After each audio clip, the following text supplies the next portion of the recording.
Hi, my name's Julie. I'm going to talk to you today about how to grow your confidence.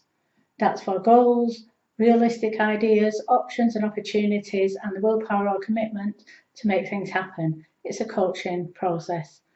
But grow your confidence. How do you do that? Let's start really with where it got knocked. We're all born confident. We don't know any different. All we know is us, our environment, our needs, and we work from there. Crying babies, tantruming children, the difficult 4-year-olds, whoever it is. So we're born confident. But as we get older, we are judged by our peers, people at work, people at school, our families perhaps, our friends. And that knocks your confidence because they are imposing on us their judgments of how we should be. And when that doesn't meet their needs, often that will manifest as criticism, feedback if you like. Perhaps it's how you term it as well. But that makes you doubt yourself. It makes you look at things differently. It makes you wonder if you are wrong. So that will knock your confidence. It's like if I'm always like this and nobody likes it or such a body doesn't like it, then how am I right? And that's part of it. So that's about looking at who you are. It's about accepting who you are. There's always room for growth. And being who you are is an opportunity for that. There's no right and wrong. It's just other people's ideas, other people's needs and opportunities, other people's ideas on what should be and what is right. And often we like people like us. Therefore, we make people like us, or we try to. That goes for parents as well. Often confidence is knocked in childhood when we are very vulnerable. When you're working with peers, you're in different surroundings, new environments, new people all the time, and you have to learn. So if you've got that, you'll back off. You won't try again. You'll step into the background, worry about what's right and what's wrong, not speak up, and therefore it becomes a learned behaviour. It's a habit. And then as you get older, nobody pulls you out of that. They just judge you for being unsociable, unfriendly, shy, some weak, all of it. But you have to decide who you are. You have to decide who you are, what to be, and work on that and develop that. That alone will give you confidence. So once you've got the confidence, how can you build it some more? Practice. Practice is the only way. You're confident in some areas because you practice, because you know you can do it, because you know the boundaries, you know the limitations, you know when you need help, you know what you can and can't do. It's the same with personal confidence. It's the same with social confidence and work confidence and at home. So it could be in meetings, it could be public speaking, it could be networking, it could be out with a social group, it could be meeting people in a bar or a club, it could be Christmas parties and Christmas families at home. It could be any situation that makes you doubt yourself and how you are. But it's about believing in yourself. That's where it starts. But to practice, you can start very small. Make eye contact with the shopkeeper when you go in to buy a newspaper. When they offer you the special offer on the counter, look them in the eye confidently and say, no thanks. No explanations, no excuses, no reasons given, no need. It's a practice situation. You can practice by making eye contact with people on the street. They're not going to judge you. And if they do, you won't even know about it, so it makes no difference. So as you walk along the street, on your way to work, on the way home, shopping, make eye contact, smile, say hello. You might make their day. That would boost your confidence if you only knew. They're making your day because you get a smile back.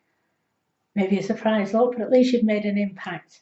There you go, a little bit practicing confidence that you have influence, that you have value, that you make a difference in the world. That's what confidence is all about. It's believing in yourself. It's knowing that you have value. So those are a couple of ways you can do it. It's about pushing that discomfort, pushing your boundaries a little bit. Definitely pushing your comfort zone and expanding your personal comfort bubble. We all have one. It depends who you are. If you're not very confident, you'll keep people at arm's length, you'll keep a distance, you won't make eye contact, and you certainly won't speak up for yourself, especially because you don't think you deserve it, because you don't think you're right. Well, you are. Let me tell you that you are right. You can build confidence in lots of different ways. You're not going to be perfect, but in whose eyes is that perfection? Is it yours? Is it your parents? Is it your friends? Is it your work colleagues or your manager? Are they perfect in your eyes? Perhaps not. So look at it in two ways. There's two perspectives on this. And you have rights. You are in charge of your team, if that's who you are. Just because some of them try to put you down, that's because they need the power in their lives. If some of them ignore what you say, stand up for yourself. That goes for your children too. I learned this the hard way. It's a single parent, 2 children, one very strong-willed, one a little bit meeker and milder. And I can see the difference. Confident in their own ways, confident young women now, and I'm very proud of them.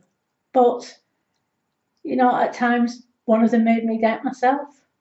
Other times, she overrode things. Another time, my other more timid daughter now is very strong-willed. She will stand up for all sorts of things and work on it. You can do it. I've built my confidence. At school, I used to put my hand up in class to answer a question. From that moment on, from here, I could feel the rising. It was all mottled and red. My face went bright red, and I mean beetroot red, and I could feel the heat, the anxiety. Yet I still put my hand up, I still pushed past it, but people did make fun of me. And why was that? Because I lacked confidence, because I lacked self-esteem. Not quite the same thing. Self-esteem is whether you feel people value you in the world. Confidence is whether you can do it or not, whether you can use the experience you've got in the past, from past experiences, skills, talents, abilities, to create and manage new situations, to be there, to cope through. So confidence I don't particularly lack anymore, but I did. Self-esteem, bit of a different matter at times, but hey, again, that can be built and that's a whole different video. But confidence is about believing that you can manage any given situation, that you have valid points to make. If you're up on stage public speaking, you have to believe that you've got value to share with people. You've got powerful voices. They practice for hours to get it right. If you're in a meeting, you're there for a reason, or you should be. Your boss has invited you, their boss has invited you, the colleagues around the table think you have something valid to share. So put your 6 penneth in there. Speak up, have your say. If you don't agree with something, say so. It doesn't have to be aggressive. And initially, maybe it will come aggressive because you're in the fight or flight response and you're going to fight because you've stood up and spoken. But you'll learn bit by bit, you'll calm down, you'll relax more, it will happen. You can also stand up and do presentations at work. Maybe that's your job as a manager in team meetings, sharing briefings. Maybe it's more than that. Maybe your job involves presenting to new customers, to teams. Maybe you're a trainer for a certain topic or a certain aspect of the business. Maybe you've been there the longest and you've got lots of experience to share. If it daunts you, it's because you don't believe that you have what it takes, but you wouldn't have been asked otherwise. So again, it's about practicing. It's about practicing in front of a video like this, in front of family, in front of 1 or 2 people, in front of whole crowds. It doesn't really matter. There are various tools and tips I can share with you. They will be online and the resources and on the blog posts. One of the things that have built my confidence recently in business is pitching. Writing a pitch about my business and having to stand up time and time again in front of different people, in front of different crowds, speaking about it. That's built my confidence. 1, because I know what I'm talking about now, and that was the problem. I didn't know what I wanted to do. I didn't know what direction I was going in. I didn't know who I was anymore. I had changed in the last couple of years. But now that I do know, and I know where my business is going, I know the direction I'm going, I'm more confident with it. So there's the proof. Confidence is because you know what you're doing, you feel comfortable. But there will always be situations where you feel uncomfortable and you need to push the boundaries. You need to expand your comfort zone. You need to share and widen that bubble every single day. And it's not hard. It's easy when you do those small steps. Talking to strangers, limit it to a few minutes in meetings, have your say for 2 or 3 minutes, 5 minutes, 10 minutes, maybe 2 or 3 minutes over 5 different sessions. Talk to 3 different people a week. Find out 3 different things about people you already know. Put yourself out there, push your boundaries.